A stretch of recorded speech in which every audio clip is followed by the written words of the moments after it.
Bora fechar o vídeo para falar sobre o Corinthians que decidiu estar colocando o Félix Torres à venda. Zagueiro equatoriano de 28 anos de idade deve ser negociado na metade do ano. Já existem algumas sondagens e o Corinthians topa inclusive ter prejuízo para se desfazer do atleta. Jogador comprado do Santos Laguna por 36 milhões de reais. Importante lembrar, porém, que o Timão ainda não conseguiu equacionar as dívidas que tem com o Santos Laguna, algumas parcelas em atraso, que inclusive resultaram em um processo na FIFA. O Corinthians topa negociá-lo por um valor abaixo dos 36 milhões de reais por entender que o Félix Torres não conseguirá evoluir como se esperava com a camisa alvinegra. Félix, que inclusive nem sequer estreou desde que o Dorival foi contratado, ficou os 2 jogos no banco de reservas. Zagueiro equatoriano que tem falhado demais. Ele, por exemplo, falhou feio no jogo contra o Palmeiras, que quase colocou em risco o título do Paulistão.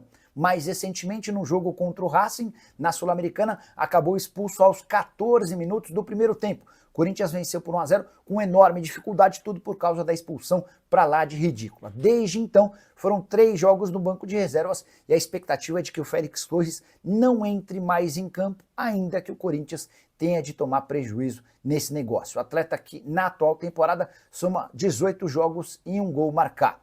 Só para completar em relação ao Corinthians, queria registrar que Matheus Bidu vai ser chamado, ele e seus representantes, para uma reunião nessa semana que está por começar, para discutir a renovação do contrato. Para completar, destacar a grande vitória contra o Internacional por 4-2. O Corinthians fez, especialmente no segundo tempo, um grande jogo. Foram 2 gols anulados, um do Yuri Alberto, outro do Memphis Depay. O Corinthians ainda colocou mais 2 bolas na trave, criou inúmeras oportunidades e o 4-2 para mim acabou sendo justo. Embora exista a reclamação do Inter em relação a um pênalti não marcado do Yuri Alberto no Wesley e também da expulsão do Bruno Henrique.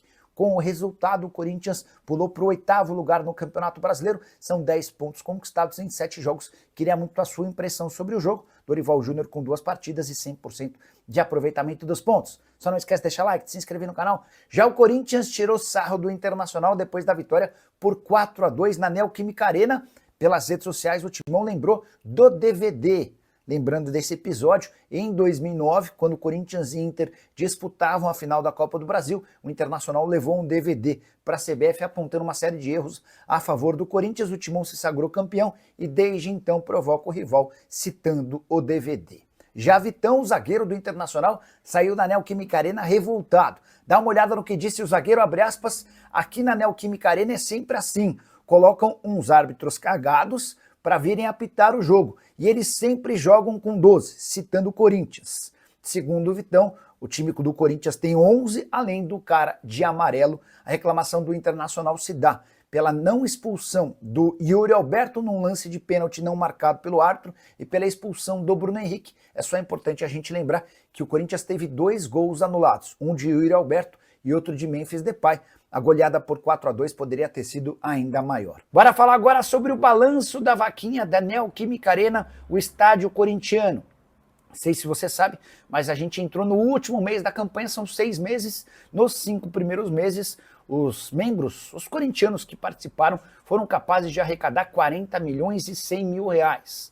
Bem abaixo dos 700 milhões de reais previstos, valor que equivale a mais ou menos 6%. Mas o pessoal da Gaviões da Fiel, responsável pela organização da vaquinha virtual, enaltece a maior arrecadação já feita por torcedores de um clube de futebol no Brasil em todos os tempos.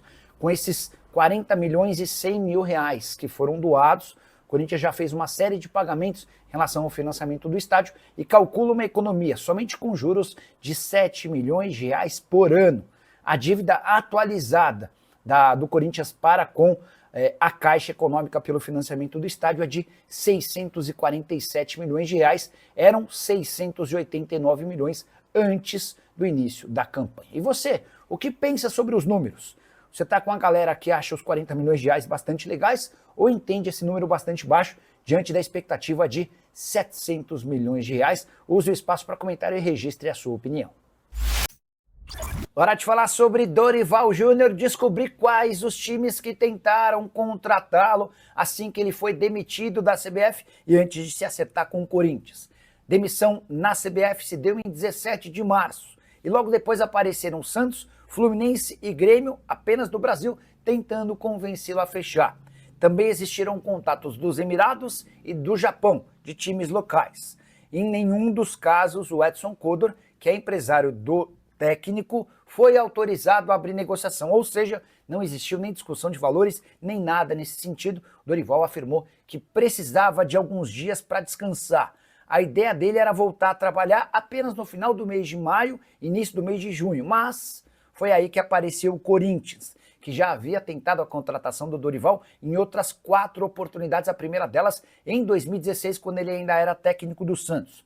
Fabinho Soldado, se aproveitando da boa relação que tinha com o Dorival dos tempos de Flamengo, pediu para que fosse até Florianópolis para conversar pessoalmente com o treinador.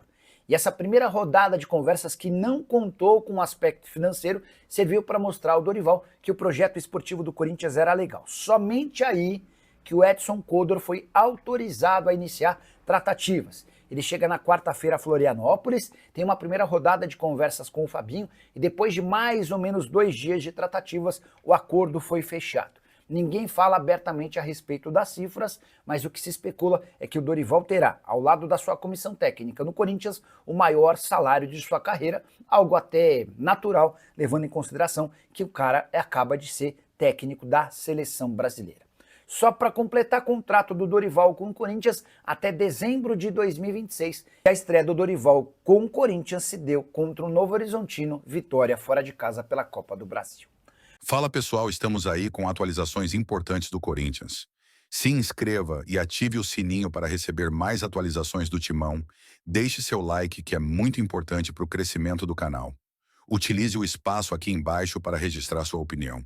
Ficamos por aqui com mais esse giro de notícias. Um abraço e até o próximo vídeo.